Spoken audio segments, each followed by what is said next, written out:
ప్రియులారా, ఈ దినం మా గ్రామంలో కొనుకుంట్లలో ఉండాల్సినవన్నీ అనుకున్నాను.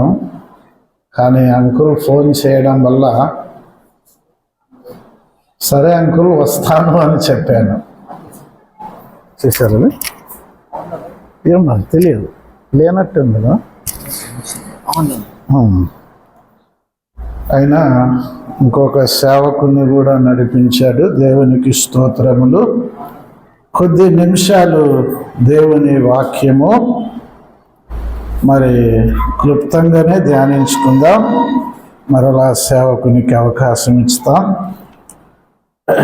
ప్రియులారా, ప్రభు పాద సన్నిధానంలో గడుపుతూ ఉంటుండగా ప్రభు నాకు సూచించిన పరిశుద్ధ లేఖనాలు చదువుకొని క్లుప్తంగా ధ్యానించుకుందాం.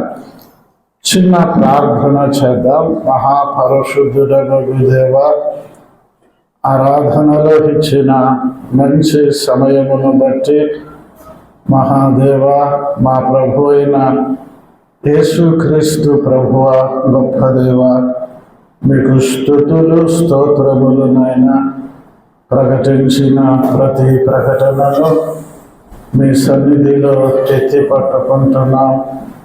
సామెల్ జాన్ అంకుల్ను బట్టి, ఆంటీని బట్టి, తిమోతి అన్నను అక్కను బట్టి స్తోత్రములు. సంపూర్ణమైన మంచి ఆరోగ్యము, బలము, శక్తిని వారికి అనుగ్రహించు. నీ పక్షాన ఉన్న నేను బలహీనుణ్ణి, జ్ఞానం లేని వారిని, నిష్ప్రయోజకుణ్ణి, ఎందుకు పనికిరాని వారిని నన్ను బలపరచండి.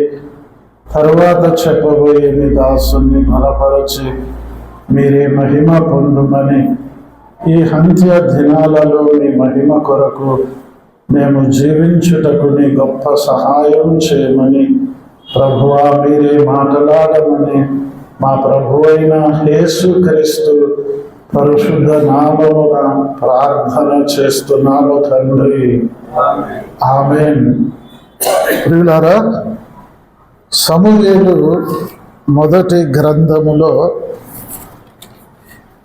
12వ అధ్యాయము, సమూయేలు మొదటి గ్రంథము 12వ అధ్యాయము 23, 24, 25 వచనాలు చదువుకుందా. నా మట్టుకు నేను మీ నిమిత్తము ప్రార్థన చేయుట మానుట వలన యెహోవాకు విరోధముగా పాపము చేసిన వాడనగుదును. అది నాకు దూరమవునుగాక. కానీ శ్రేష్టమైన చక్కని మార్గమును మీకు బోధింతును. ఆయన మీ కొరకు ఎన్ని గొప్ప కార్యములు చేసినో అది మీరు తలంచుకొని, మీరు యెహోవా యందు భయభక్తులు కలిగి నిష్కపటులై పూర్ణ హృదయముతో ఆయనను సేవించుట ఆవశ్యకము. మీరు కీడు చేయువారైతే తప్పకుండా మీరును మీ రాజును నాశనమగుదురు అని ముగిస్తూ ఉంటున్నాడు. దేవుడు తన వచనాలు మన కొరకు దీవించి ఆశీర్వదించునుగాక. ప్రియులారా, సమూయేలు భక్తుడు చెప్పుతున్న మాటలు మాదిరి కనబడుతూ ఉన్నాయి. ఒక్కసారి మనం పరీక్ష చేసుకుందాం. సమూయేలు దేవుని ప్రజలతో చెబుతూ ఉంటున్నాడు. సమూయేలు గురించి ఒక గొప్ప మాట దేవుడు వ్రాయించాడు. అది కూడా ఒకసారి జ్ఞాపకం చేసుకుందాం. సమూయేలు గ్రంథము, మొదటి సమూయేలు గ్రంథము 3వ అధ్యాయము 19వ వచనము చదువుకుందాం. ఒకరు సహాయం చేస్తారా? సమూయేలు పెద్దవారు కాగా యెహోవా అతనికి తోడై ఉన్నందున అతని మాటలలో ఏదియో తప్పిపోలేదు అనే గొప్ప సంగతి మనం చూస్తా ఉన్నాం. అతని మాటలలో ఏదియో తప్పిపోలేదు. సమూయేలు పెద్దవాడు కాగా అంటున్నాడు. మోసే గురించి కూడా వ్రాయించాడు. మోసే పెద్దవాడైనప్పుడు పౌలును గురించి నేను వృద్ధులలో క్రీస్తు యేసు ఖైదీని అంటున్నాడు. ఇక్కడ సమూయేలు పెద్దవాడు కాగా యెహోవా అతనికి తోడై ఉన్నందున అతని మాటలలో ఏదీ తప్పిపోలేదు. ప్రియులారా, ఎంత గొప్ప సంగతో చూడండి. అతని మాటలలో ఏదీ తప్పిపోలేదు అనే గొప్ప మాట కనబడుతుంది. యాకోబు రాస్తూ ఎవరైనా మాట ఎందు తప్పని ఎడల అట్టివాడు లోపము లేనివాడు అని దేవుని వాక్యంలో సెలవిస్తూ ఉన్నది. యాకోబు 3వ అధ్యాయం కొత్త నిబంధనలో ఉన్న యాకోబు 3:2 అంటున్నాడు, ఎవరైనా మాట ఎందు తప్పని ఎడల అతడు లోపము లేనివాడు. ప్రియులారా, మనం ఆత్మీయంగా లోపము లేని వారిగా జీవించాలి. 2024 సంవత్సరంలో ఎన్నో విషయాలలో తప్పిపోయాం, మాటలో తప్పిపోయాం, హృదయంలో తప్పిపోయాం, విశ్వాసంలో తప్పిపోయాం. అవి మనకు కనబడవు. ఎప్పుడైతే లేఖనాన్ని ధ్యానిస్తామో అవి దేవుడు మనకు బయలుపరుస్తాడు. ఈ 2025 సంవత్సరాన్ని ఎందుకు ఇచ్చాడంటే మనం ఏ విషయంలో తప్పిపోకుండా ఉండాలి. అదే దేవుని యొక్క ముఖ్య ఉద్దేశం. పౌలు కూడా తిమోతికి జ్ఞాపకం చేస్తున్నాడు. తిమోతి, నేను విశ్వాసులకు మాదిరిగా ఉండును అంటూ మాటలో మాదిరిగా ఉండును అంటున్నాడండి. ప్రియులారా, మన మాటలు ఎలా ఉండాలి? పౌలు ఎఫెసీయులకు రాస్తూ 4వ అధ్యాయం 29వ వచనం ఒక్కసారి చదువుతారా? 4:29.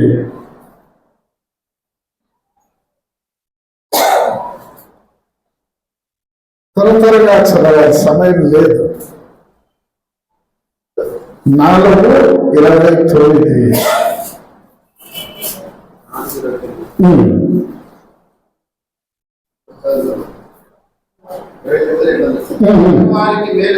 వినువారికి మేలు కలుగునట్లు అవసరాలను బట్టి క్షేమాభివృద్ధికరమైన అనుకూల వచనమే పలుకుడి గాని దుర్భాష ఏదైనను మీ నోటరానియకుడి.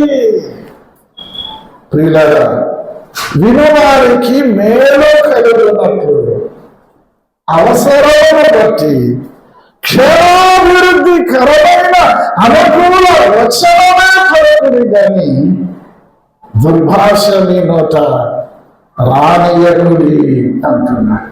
వినే వారికి మన మాట మేలు కలగాలి. మీ మాట ఎల్లప్పుడూ ఉప్పు వేసినట్టు రుచిగలదిగాను కృపాసహితముగాను ఉండనీయాలి అని కొలస్సీలకు రాస్తూ ఉంటున్నారు పౌలు. మన మాట వినేవారికి మేలు కలగాలి. దేవుని సంఘానికి, దేవుని ప్రజలకు క్షేమాభివృద్ధి కలిగించాలి. అలా మనం మాట్లాడాలి. ప్రియులారా, సమూయేలు పెద్దవాడు కాగా యెహోవా అతనికి తోడై ఉండేను. దేవుడు తోడుగా ఉండేను కనుక అతని మాటలలో ఏదీ తప్పిపోలేదు. ప్రియులారా, దేవుడు తోడుగా ఉండేను. దావీదు విషయంలో కూడా జ్ఞాపకం చేసుకుంటే, దావీదు సమస్త విషయములలో సుబుద్ధి కలిగి ప్రవర్తించినప్పుడు యెహోవా అతనికి తోడుగా ఉండెను. సౌలు దావీదును చూచి భయపడుతూ ఉన్నాడు. కారణం, సమస్త విషయములో సుబుద్ధి కలిగి ప్రవర్తింపగా దేవుడు దావీదుకు తోడై ఉన్నాడు అని సౌలు చూచి భయపడుతూ ఉంటున్నాడు. మన జీవితంలో మనం కూడా సమస్త విషయములలో సమస్త ప్రవర్తనలు దేవునికి లోబడి దేవుని చిత్తానుసారంగా జీవిస్తూ లోకంలో ప్రభువుకు మహిమకరంగా జీవించాలి. సమూయేలు మొదటి గ్రంథంలో 12వ అధ్యాయంలో మా మట్టుకు నేను నీ నిమిత్తము ప్రార్థన చేయుట మానవ వలన యెహోవాకు విరోధంగా నేను పాపము చేసిన వాడనగుదును, అది నాకు దూరము గాక అంటున్నాడు. పిల్లలు ఒక్కసారి మనం పరీక్ష చేసుకుందాం. ప్రార్థన చేయుట మానుట వలన, ప్రార్థన చేయుట మానకూడదు. బైబిల్ చదువుతో మానకూడదు. అనగా బైబిల్ చదవాలి, ప్రార్థన చేయాలి. అది పరలోకపు తండ్రి యొక్క చిత్తము, ఉద్దేశము. యేసు ప్రభువు ఇంకా చాలా చీకటి ఉండగానే పెందలకడగా లేచి అతడు ఆయన అరణ్య ప్రదేశమునకు వెళ్ళి అక్కడ ప్రార్థన చేయుచుండెను. ఒక భక్తుడు ప్రార్థనను ఊపిరిగా పోల్చాడండి. ప్రార్థన జీవితం చాలా ముఖ్యం. నీకు నాకు ప్రార్థన చేయుట మానవుల యెహోవాకు విరోధముగా నేను పాపము చేసిన వాడనగుదును. ఎవరి నిమిత్తము? దేవుని ప్రజల నిమిత్తము ప్రార్థన చేయుట పరలోకపు తండ్రి యొక్క చిత్తం. అందుకే పౌలు అంటున్నాడు, సమస్త పరిశుద్ధుల నిమిత్తము పూర్ణమైన పట్టుదలతో విజ్ఞాపన చేయాలి, నిలకడగా ఉండాలి అంటున్నాడు. నా కొరకు నేను ప్రార్థన చేయాలి, సమస్త పరిశుద్ధుల నిమిత్తం ప్రార్థన చేయాలి. పౌలు ఇంకా అంటున్నాడు, తిమోతికి రాసిన మొదటి పత్రిక 2వ అధ్యాయం మొదటి వచనం ఒక్కసారి చదవండి. 2వ అధ్యాయం మొదటి వచనం.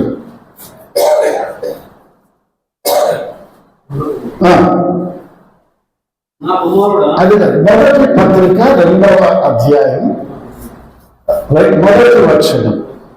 మనము సంపూర్ణ భక్తియు మాన్యతయు కలిగి నెమ్మదిగాను సుఖముగాను బ్రతుకు నిమిత్తము అన్నిటికంటే ముఖ్యముగా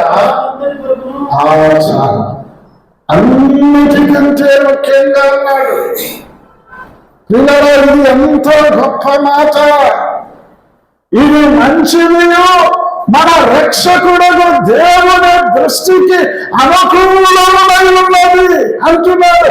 అన్నిటికంటే ముఖ్యముగా మనుషులందరి రక్షణ కొరకు మనం ప్రార్థన చేయాలి, విజ్ఞాపన చేయాలి, కృతజ్ఞతాస్తుతులు చెల్లించాలి, యాచనలు చెల్లించాలి. మనుషులందరి రక్షణ కొరకు మనం పూర్ణమైన పట్టుదలతో ప్రార్థన చేయాలి. వారు రక్షింపబడాలి. దాదాపుగా మన భారతదేశ జనాభా 143 కోట్లకు పైగా ఎక్కువ జనాభా. చైనా జనాభా 145 కోట్లకు ఎక్కువగా ఉన్న జనాభా. అంటే ప్రార్థన, విజ్ఞాపన ఎంత ముఖ్యమో మన జీవితంలో ఒక్కసారి పరీక్ష చేసుకుందాం. సువార్త ఇతర రాష్ట్రాలకు, ఇతర దేశాలకు, ఇతర ఖండాలకు సువార్త ప్రకటించలేకపోవచ్చు వెళ్ళి, కానీ ప్రార్థన మాత్రం మనం చేయాలి. ఒకవేళ దేవుడు ద్వారం తెరిస్తే వెళ్ళి సువార్త ప్రకటించాలి. చేస్తున్నావా? దానియేలు అనుదినము ముమ్మారు మోకాళ్ళుని తన దేవునికి ప్రార్థన చేస్తూ ఆయనను స్తుతించుచూ వచ్చాడు. ప్రియులారా, పరిస్థితులు ఎంత క్రిటికల్ గా ఉన్నాయి. ప్రార్థన చేస్తే సింహాల బోనులో వేస్తారు అని శాసనాన్ని ప్రవేశపెట్టారు. అయినాను దానియేలు ప్రార్థన మానలేదండి. ముమ్మారు మోకాళ్ళు అనుదినం తన గృహములో ప్రార్థన చేశాడు. ఇంటిలో ప్రార్థన చేసుకుంటున్నామా? పగలు 3 గంటలకు ప్రార్థనా కాలమున పేతురు యోహానులు దేవాలయమును ఎక్కి వెళ్ళుచుంటుండగా ఎంత గొప్ప కార్యం జరిగింది. పగలు ఇంచుమించు 12 గంటలకు ప్రార్థన చేయుటకు మిద్దె మీదకి ఎక్కాడు పేతురు. గొప్ప మర్మాన్ని బయలుపరిచాడు. మధ్యరాత్రి వేళ పౌలు శీల ప్రార్థన చేస్తూ ఉన్నారు. ఎక్కడ? చెరసాలలో ప్రార్థన చేయక. ఎంత గొప్ప కార్యం జరిగింది. మహాభూకంపం కలిగింది. పిల్లల వ్యక్తిగత ప్రార్థన, సంఘ ప్రార్థన, ఉపవాస ప్రార్థన మన జీవితంలో ఉండాలి. ప్రార్థన చేయుట మానకూడదు. అది పరలోకపు తండ్రి చిత్తం. ఒక మాట జ్ఞాపకం చేసుకుందాం. హెబ్రీయులకు రాస్తూ ఏమంటున్నారండి? హెబ్రీయులకు రాసిన పత్రిక అపోస్తలుడైన పౌలు హెబ్రీయులకు రాసిన పత్రిక 10వ అధ్యాయము 24, 25 వచనాలు చదువుతారా? కొందరు మానుకోవచ్చున్నట్టుగా సమాజముగా కూడుట మానక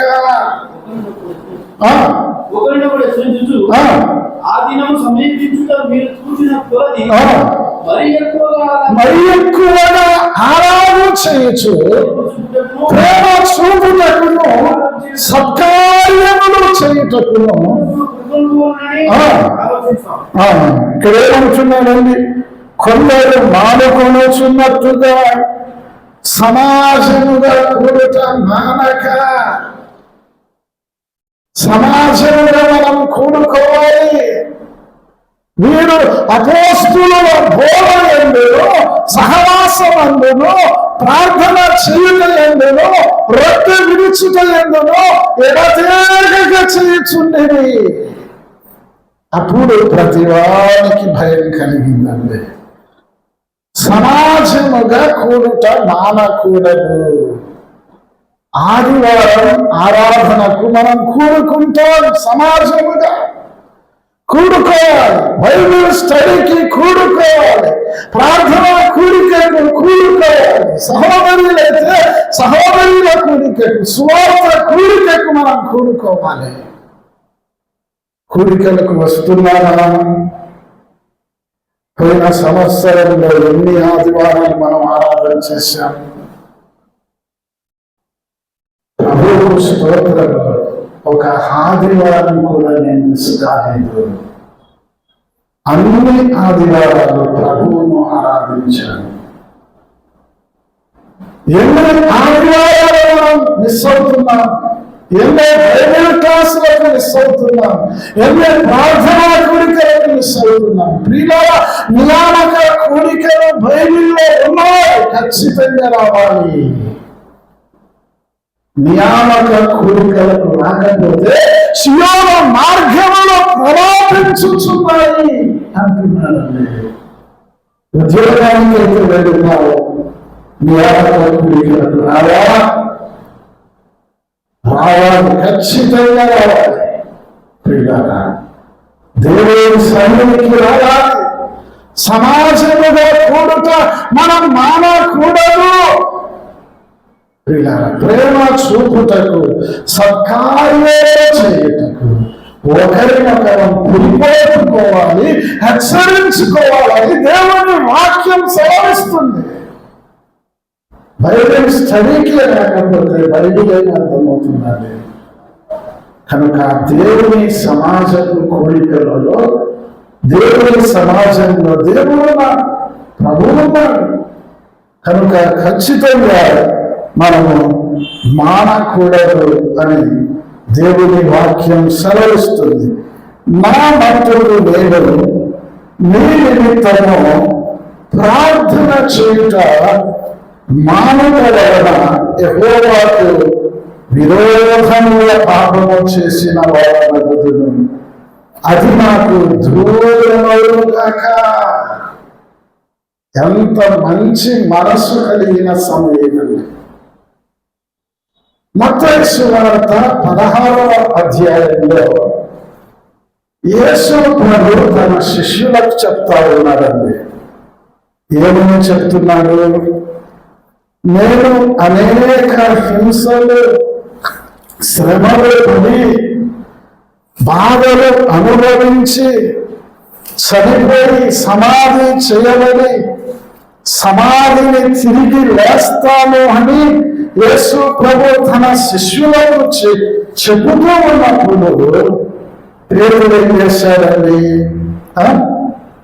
పేదలు ఏం చేశాడు? చదవండి ఒక్కసారి. మత్తయి సువార్త 16వ అధ్యాయము 22వ వచనం చదువుతారా? 22. పేతురు ఆయన చెయ్యి పట్టుకొని, అది నీకు దూరమవును గాక, అది నీకెన్నడూను కలగదని. చాలు. పేతురు ఎంత తొందరపడ్డాడంటే, అసలు ప్రభు ఎందుకు వచ్చాడు? అనేక శ్రమలు అనుభవించి మన కొరకు ప్రాణం పెట్టి చనిపోయి తిరిగి లేచుటకే ప్రభు వస్తే పేతురు ఏం చేశాడు? ప్రభు చేయి పట్టుకొని, ప్రభువా అది నీకు దూరమవును గాక. చాలా తొందరపడ్డాడండి. ప్రభు చేయి పట్టుకొని ప్రభువుకే వెళ్తున్నాడు.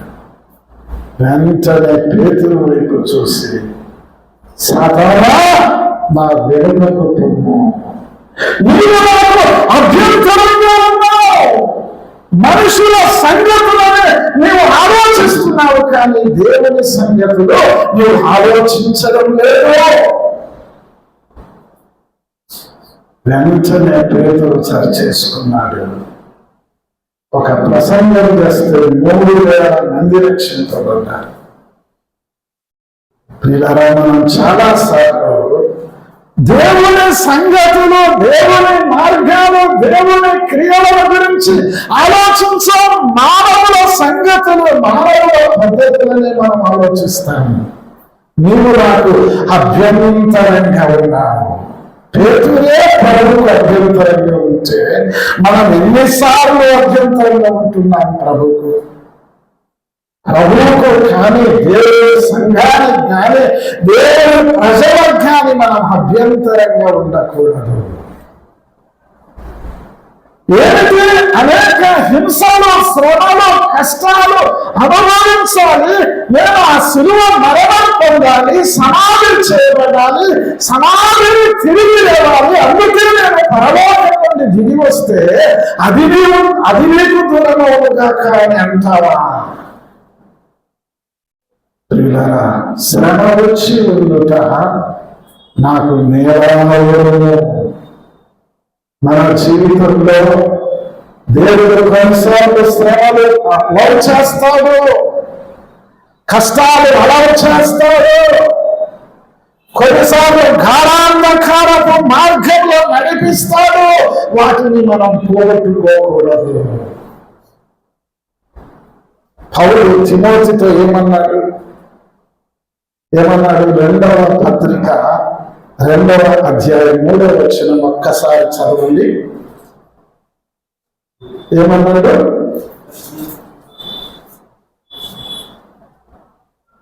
త్వరగా చదవాలి. క్రీస్తు యేసు యొక్క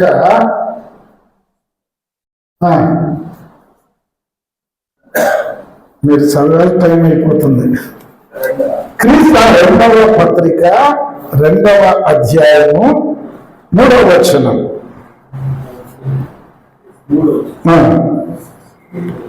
క్రీస్తు 2వ పత్రిక 2వ అధ్యాయం, తిమోతికి రాసిన 2వ పత్రిక 2వ అధ్యాయం. క్రీస్తు యేసు యొక్క మంచి సైనికుడి వలె నాతో కూడా శ్రమను అనుభవించును. ఓ తిమోతి, క్రీస్తు యేసు యొక్క మంచి సైనికుని వలె నీవు ఉండాలి, నాతో కూడా శ్రమ అనుభవించాలి. మోసే కోరుకున్నాడు, అల్పకాల పాపభోగం అనుభవించుకుంటే దేవుని ప్రజలలో శ్రమ అనుభవించుట మేలు అనుకున్నాడండి. అతడు ప్రతిఫలంగా కరుణకు బహుమానాన్ని సృష్టించాడు. పిల్లరా, నేను ముందుకు సాగుతున్నాను, ముగించబోతున్నాను. ఒక 5 నిమిషాలు. ఏమన్నాడు? గలతీయులకు రాస్తూ అపోస్తలుడైన పౌలు గలతీయులకు రాసిన పత్రిక 6వ అధ్యాయంలో ఏమన్నాడండి? 14వ వచనంలో, అయితే మన ప్రభు అయిన యేసుక్రీస్తు సిలువయందు తప్ప మరి దేని యందును అతిశయించుట నాకు దూరమవును గాక. దాని వలన నాకు లోకమునకు నేను సిలువ వేయబడి ఉన్నాను. పౌలు అతిశయం ఎక్కడ ఉందండి? యేసుక్రీస్తు, నా ప్రభువైన యేసుక్రీస్తు యొక్క సిలువ యందు తప్ప మరి దేని యందును నాకు అతిశయించుట దూరమవును గాక. సిలువ సిలువ సిలువ అంటే శ్రమలు. ప్రియులారా, పాపాత్ములు తనకు చేసిన తిరస్కారం అంతయు ఓర్చుకొని ఆయనను తలంచుకొనుడి. 24వ వచనంలో అన్నాడు, ఆయన మీ కొరకు ఎన్ని గొప్ప కార్యములు చేశాను. ఎన్ని గొప్ప కార్యాలు చేశానండి? ఎర్ర సముద్రములో పాయలుగా చేసి ఆరిన నేల మీద నడిపించాడు.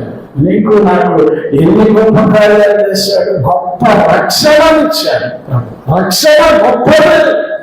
ఎంత గొప్ప రక్షణ ఇచ్చిన ప్రభువుకు మనం ఎంత కృతజ్ఞులంగా ఉండాలి అంటున్నాడు.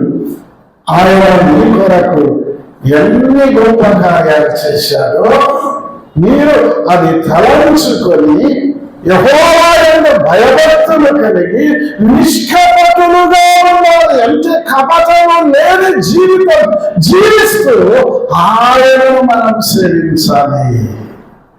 ఎవరిని సేవించాలి? ప్రభువు. పౌలు ఎలా సేవించాడు? దానియేలు ఎలా సేవించాడు? జీవము గల దేవుని సేవకుడైన దానియేలు నిత్యము నీవు సేవించుచున్న దేవుడే నిన్ను రక్షింపగలిగిన. ప్రియులారా, ప్రభువును ఎలా సేవిస్తున్నాం? భయభక్తులు ఉన్నాయో మనకు? నిష్కపటులుగా ఉండాలి. కపటము లేని జీవితం నీలో నాలో ఉండాలి. దేవుడు ప్రభు నతనీయులను చూశాడు. అతడు కపటము లేని వాడు. యెహోవాదాము బహు కపటము గలవాడు. ప్రియులారా, చివరిగా అన్నాడు, మీరు కీడు చేయువారైతే ఏమంటున్నాడు? మీరు మీ రాజు తప్పక నశిస్తారు. వ్యవహారం జ్ఞాపకం చేస్తున్నాడు. కీడు చేయవాడు దేవుని సంబంధి కాడు. మేలు చేయవాడు దేవుని సంబంధి. మనం కీడు ఎవరికి చేయకూడదు. కీడుకు ప్రతి కీడు చేయక, ఎవరన్నా నీకు నాకు కీడు చేస్తే ఇతరులకు మళ్ళా తిరిగి కీడు చేయకూడదు. పౌలు ఏమంటున్నాడు, తిమోతి, అలెగ్జాంద్ర అనే కంచెని వాడు నాకు చాలా కీడు చేశాడు, అతని విషయమై నువ్వు జాగ్రత్తగా ఉండును అంటున్నాడు. ప్రియులారా, మనం ఎవరికి కీడు చేయకూడదు. చివరిగా రోమా పత్రిక 12వ అధ్యాయం ఆఖరి వచనం చదవండి. రోమా పత్రిక 12వ అధ్యాయం ఆఖరి వచనం.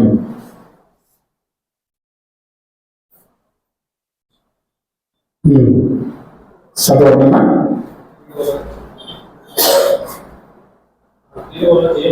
కీడు వలన జయింపబడక మేలు చేత కీడును జయించుమో అన్నాడండి.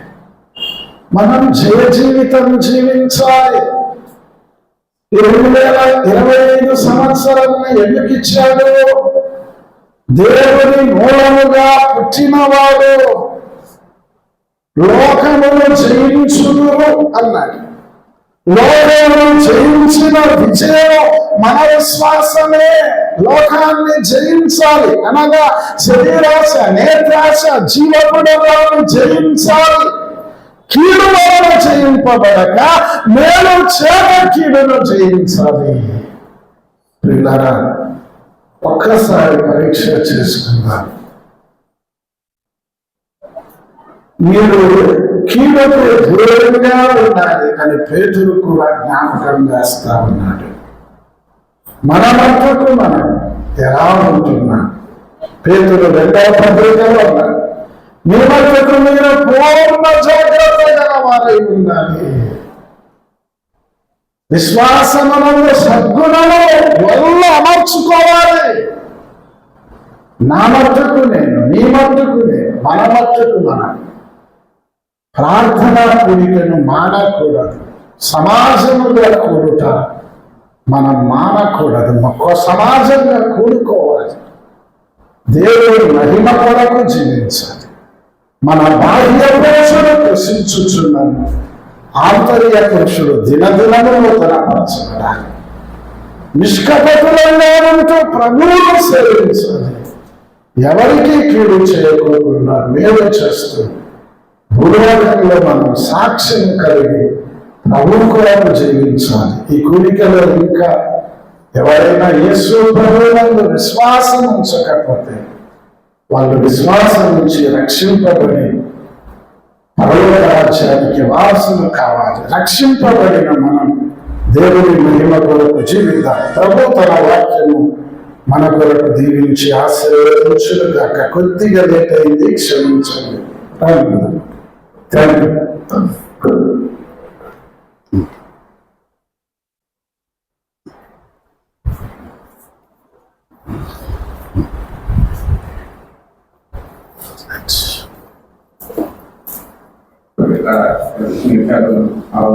రామన్ గారు వాక్యం అందిస్తారు.